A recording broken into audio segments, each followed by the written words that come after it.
আসসালামু আলাইকুম। বিসমিল্লাহির রহমানির রহিম। সকালে চলে আসলাম রান্নার ঘরে নাস্তা বানাইতে। নাস্তা বানাইতে বানাইতে আমার জীবনের একটু গল্প আপনাদের সাথে শেয়ার করি। আমার যখন বিয়ে হয় তখন মাত্র আমি এসএসসি পরীক্ষা দিই। তখন এসএসসি পরীক্ষা দেওয়ার সাথে সাথে আমার বিয়েটা হয়ে যায়। বিয়েটা হওয়ার পরে আমি আমার শ্বশুর বাড়িতে আসি। শ্বশুর বাড়িতে যখন আসি তখন তারপরে বাবার বাড়িতে যাই। বাবার বাড়ি থেকে যখন আবার শ্বশুর বাড়িতে আসি তখন আমার শাশুড়ির সাথে ননদের সাথে সমস্ত কাজে হাত লাগাই। এরপরে আবার কিছুদিন থেকে আবার বাবার বাড়িতে চলে যাই। আবার বাবার বাড়ি থেকে যখন আবার স্বামীর বাড়িতে আসি তারপরে তো আমার শাশুড়ি যদি কাজ টাজ করে তা ওনার সাথে আমি হাতে হাত লাগাই। আমি নতুন বউ, যতটুকু পারি ততটুকুই তো আমি কাজ করি। এরকম করতে করতে হঠাৎ করে একদিন আমার শাশুড়ি আমাকে বলল যে আমি আর কোনো কাজ টাজ করবো না, সবকিছু তুমি করবা। আমি ঠিক আছে আম্মু, আমি সবকিছু করব। তারপরে লেগে যাই স্বামীর সংসারে কাজের মহিলা হয়ে। এই কাজের লেগে যাই, এই কাজ করি, থাকি, কাজ করি। ঠিক আছে, শ্বশুর বাড়িতে কোনো সমস্যা নাই। যদি সেই কাজ করার পরে শাশুড়ি বলে যে আমার হাজবেন্ডের কাছে তোর বউ কিছু করে না, ননদে বলে যে এবিডি কোনো কাজ করে না, তখন কিন্তু অনেক খারাপ লাগে, কষ্ট লাগে যে এতগুলা কাজ করে আসলাম, শাশুড়ি বলে আমি কাজ করি না, ননদ বলে আমি কাজ করি না, আমি কি করব? তখন আমি মুখে এই কথাটাও বলতে পারি না যে মা আমি তো কাজগুলা করে আসলাম। ননদকে বলতে পারি না আপা আমি তো এই কাজটা করছি, আপনারা বলতেছেন করি না। এই কথাটাও আমার সাহসে কুলায় না যে আমি এই কথাটা তাদের সাথে বলবো। তারপরে তো আমার শাশুড়ি আমাকে একদিন ডাক দিয়ে বলে যে তুমি যতবেলা ভাত খাইবা ততবেলা তামান্ডা বাড়ি ঝাড়ু দিবা, আমাকে বলতেছে। তো আমি তো সকালে ভাত খাই, দুপুরে খাই, রাত্রে খাই, 3 বেলা ভাত খাই। 3 বেলা ভাত খাও, 3 বেলা তামান্ডা বাড়ি ঝাড়ু দিবা, আমাকে আমার শাশুড়ি বলতেছে। তো তারপরে আমি কি করতাম, আমি ঠিক আছে, তারপরে এই 3 বেলায় বাড়িটা ঝাড়ু দিতাম। আর যে জায়গায় মানে বাড়ির মধ্যে তো অনেক গাছগাছালি আছে, মনে করেন যে গাছগাছালি যেহেতু আছে পাতা তো পড়বেই। তো একটা পাতা যদি পড়ে, একটা পাতা উঠাইয়া নিয়া টালের মধ্যে রাখতে হবে। আমার শাশুড়ি আবার পাতা ঝাড়ু টাড়ু দেওয়ার পর একটা তাল আছে, ওইখানে নিয়ে নিয়ে জমা করি, সমস্ত পাতা জমা করি।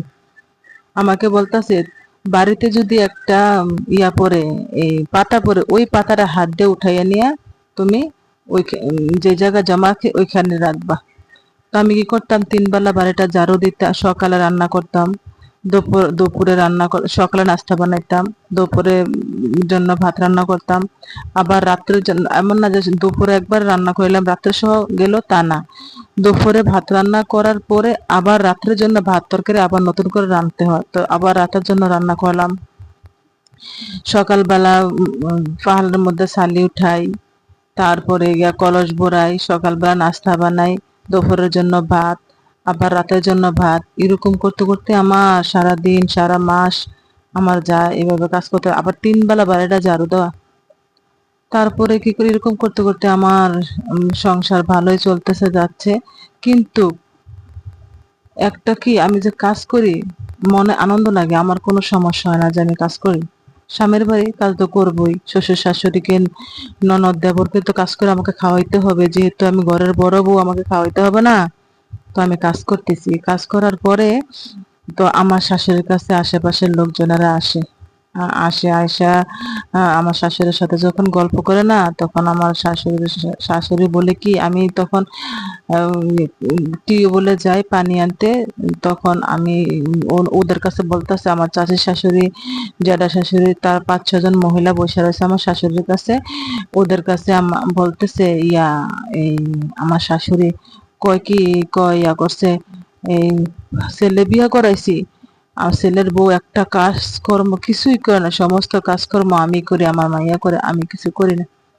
তখন আমার এই কথাটা শোনার পরে রুমের ভিতরে আইসা মুখের মধ্যে ওন্নাটা ঢুকাইয়া, মুখের ভিতরে ওন্নাটা চাপ দিয়া ধরে চোখের পানি পড়তেছে আর কাঁদতাছি। আল্লাহর কাছে বলতেছি, কারোর কাছে না। বলছি, আল্লাহ মাবুদ, কি বলে উনি, আমার শাশুড়ি কি বলে, আমি আমার শাশুড়ি নাকি সমস্ত কাজ করে, এবং কি আমার ননদ নাকি সমস্ত কাজ করে। এই কথা বলে চোখের পানি পড়তে পড়তে অস্থির হয়ে যায় আমি। আমি যে সকাল থেকে রাত পর্যন্ত সমস্ত কাজ, রান্না বান্না, উঠানটা 3 বেলা ঝাড়ু দেওয়ার জন্য আমাকে পারমিশন দিয়ে দিছে।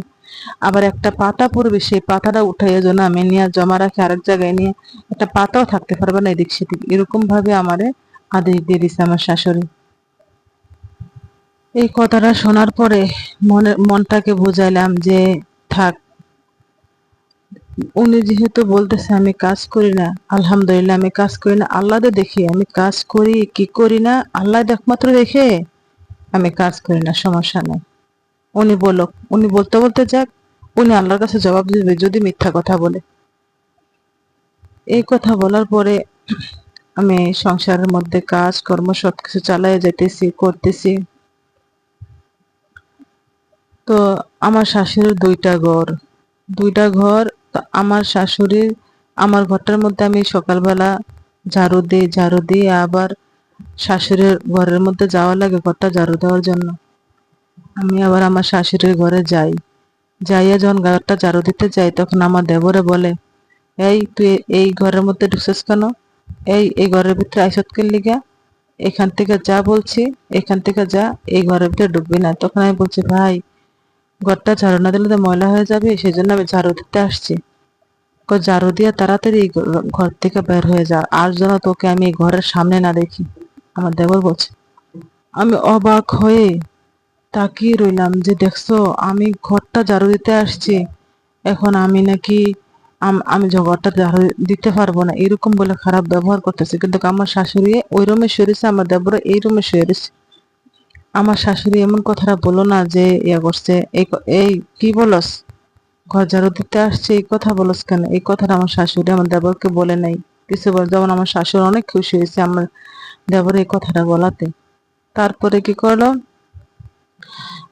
আমি এবারে চোখের পানি টলটলে পড়তেছে আমার, পড়ার পরে আমি চলে আসলাম আমার ঘরে। আমার ঘরে আইসা, আমার হাজবেন্ড তো চাকরি করে, উনি তো আর আমার কাছে নাই যে আমি ওনার কাছে কষ্টটা একটু শেয়ার করব এবং কি বলবো, উনি তো আর নাই।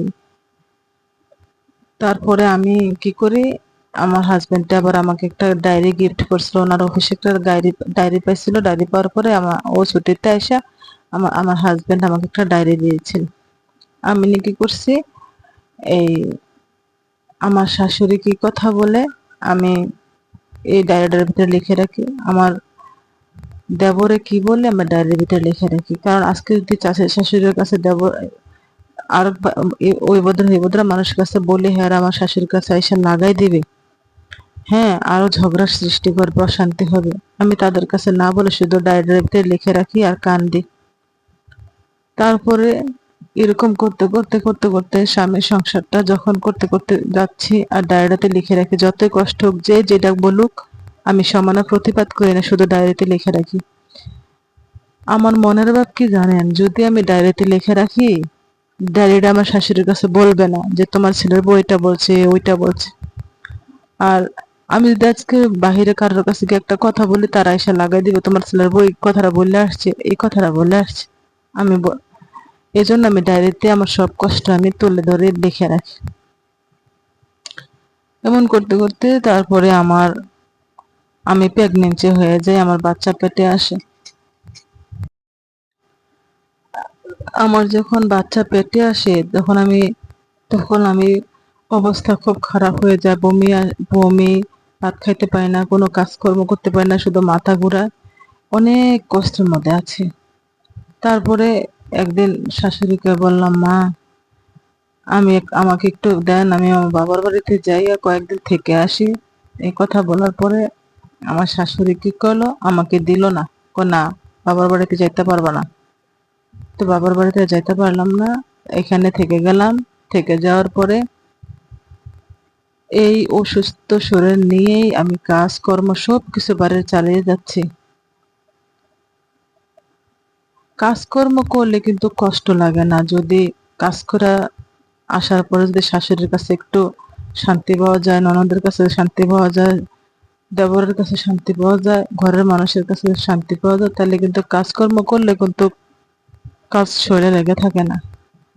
কাজ তখন তো আমি প্রেগনেন্ট, যদি আমি কাজ টাজ করে যদি আইসা একটু ফ্যানটা লাগিয়ে বসতাম, আমার শাশুড়ি চিল্লাপাল্লা করতো, এই কি লাট বাহাদুরের মাইয়া, ফ্যান লাগাইয়া বইছে, করছে, এই জামাই চাকরি করে, পাও মারিত লাগে না, পাও মারিত লাগে হাঁটে না।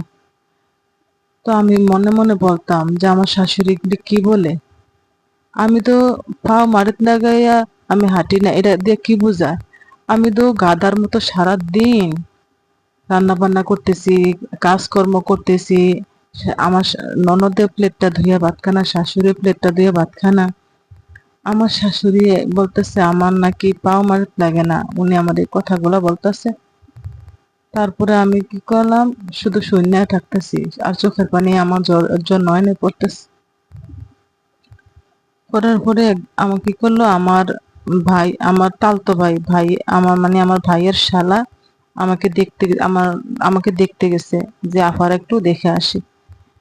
তো আমার তখন আমার তালতো ভাই আমাকে দেখতে গেছে, দেখতে যাওয়ার পরে আমার বলতেছে, আফা আপনার মাওর শরীরটা বেশি ভালো না আপনার আম্মার, আপনি একটু বাড়িতে যান, যাইয়া মাওর একটু ডাক্তার দেখান। তখন তো আমার দুই ভাই বিদেশ, আমার ভাইয়েরা বাড়িতে নাই, আমার ভাবিও নাই, শুধু খালি আমার আম্মাই একা। তো আমার মেয়ের মন, মা অসুস্থ যদি থাকে তো মেয়ের মন কেমন লাগে বলেন তো? তারপরে আমি আমার শাশুড়িকে বললাম, তারা তাদেরকে তো নাস্তা দিতে পারি নাই, কোনো নাস্তা দিব দূরের কথা, তাদেরকে যে বসতে দিছি সাহস করে, এটাই আল্লাহর কাছে শুকরিয়া, আলহামদুলিল্লাহ, নাস্তা লাগবে না। তো তাদের সামনেই বলছি যে মা আমার আম্মা নাকি অসুস্থ, আমাকে একটু দেন, আমি বাপের বাড়িতে যাই।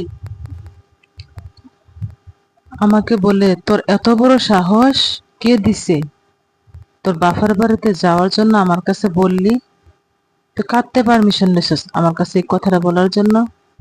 এই কথা বলে আমার তালতো ভাইয়ের সামনে আমাকে একটা বিছানার ঝাড়ু ছিল, ওই ঝাড়ুটা দিয়ে আমার শাশুড়ি অনেক মাসে 3-4টা বাড়ি দিচ্ছে। 3-4টা বাড়ি দেওয়ার পরে আমি লজ্জায় শরমে তাদের কাছ থেকে আরেক ঘরে চলে গেছি, গিয়ে ওইখানে মুখের মধ্যে ওড়না চাপ দিয়ে ধরে কান্নাকাটি করতেছি।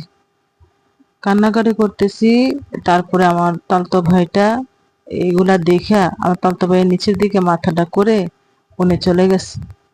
চলে যাওয়ার পরে তো আল্লাহর কাছে বলে, আল্লাহ আমার আম্মার শরীরটা তুমি সুস্থ রাখো, আমি তো আমার স্বামীর বাড়ির থেকে যাইতে পারতেছি না, তুমি আম্মাকে দেখে রেখো আল্লাহ।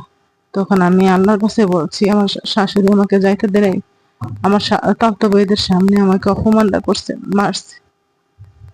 তারপরে এই বাচ্চা পেটে নিয়ে এই কাজকর্ম করতেছি, আর যে আসে তার কাছেই না আমার বদনাম বলে, যে আসে তার কাছে না বদনাম বলে, কারোর কাছে কোনো ভালো রিভিউ দিচ্ছে না। আমার শাশুড়ি, আমার ননদ, আমার দেবর, তারা যে এমন কোনো করতেছে আমি এটাও খুঁজে পাচ্ছি না। নাকি কাজ কম করতেছি, নাকি আমি কি করতেছি, আমার নিজের দোষটা আমি নিজে বিশ্রেতাম, বসে বসে কইতাম, দেখি আমার কোনো দোষ আসেনি দোষ আসেনি চলার মধ্যে, না লাগে আমার শাশুড়ি এগুলি মানুষের কাছে বলে।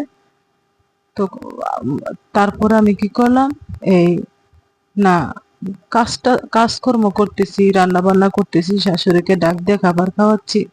আমার শাশুড়ি যখন গোসল করে আসে, দৌড়াইয়া যায় কাপড়গুলা ধুইয়া ছড়াই দিতেছি। কাপড়গুলো যে ধুইয়া ছড়াই দেই, আমাকে বলে এই, তো আমি কাছে আসি, আসলে বলে, কাপড়টি যে ধুইছস, কাপড়টি ধোয়া হয়েছে?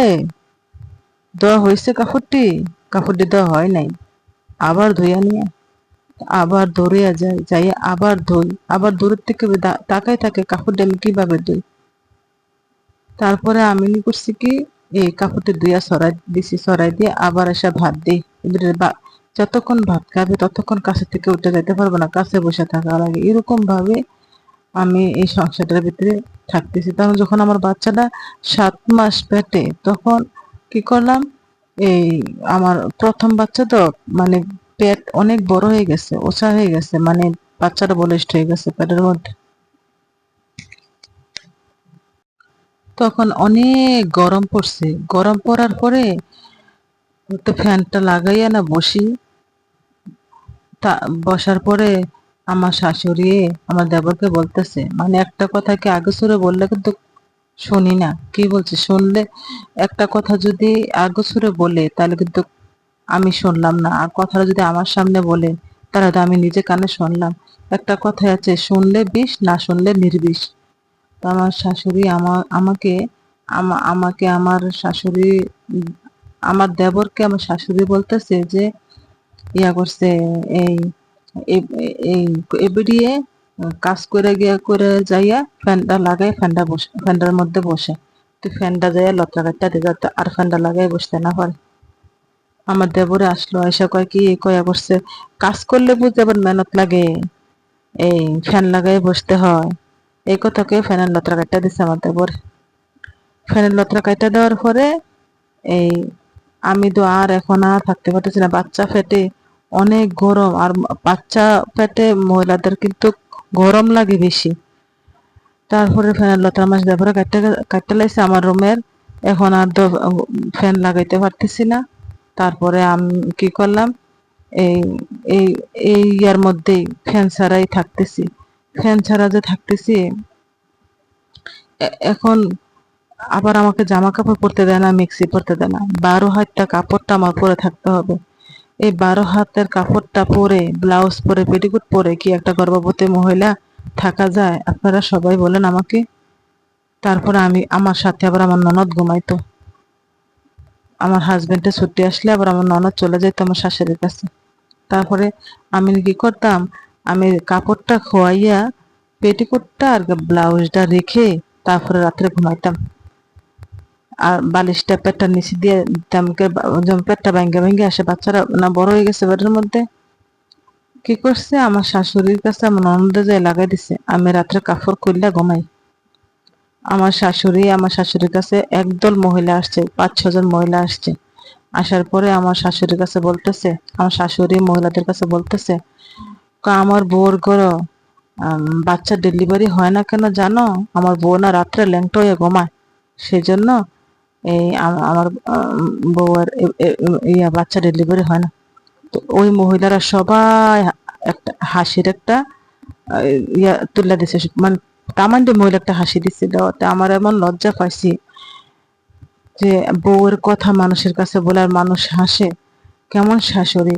উনি তো বউ একটা দোষ করলে তো মানুষ ঢাইকা রাখে, আর আমার শাশুড়ি প্রকাশ করে দেয়। আর আমি তো পারতেই দোষ করতে চাই না, কারণ আমার শাশুড়ি একটু দোষ করলে আমার শাশুড়ি গালিগালাজ করে।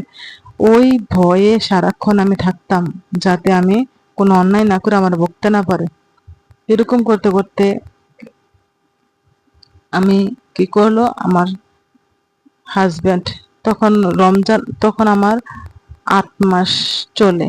তখন আমার হাজবেন্ড ছুটিতে আসছে, আসার পরে আমার হাজবেন্ডে আমাকে ইয়াতে নিয়ে গেছে, হসপিটালে, মানে একটা প্রাইভেট হসপিটালে নিয়ে গেছে, নিয়ে আমাকে আলট্রাসোনোগ্রাফ করাইছে। করানোর পরে ডাক্তার বলছে যে আপনাদের ছেলেবাবু হবে, একটু রেস্টে রাখেন, উনি মনে অনেক কাজ করে, ওনাকে একটু রেস্টে রাখেন।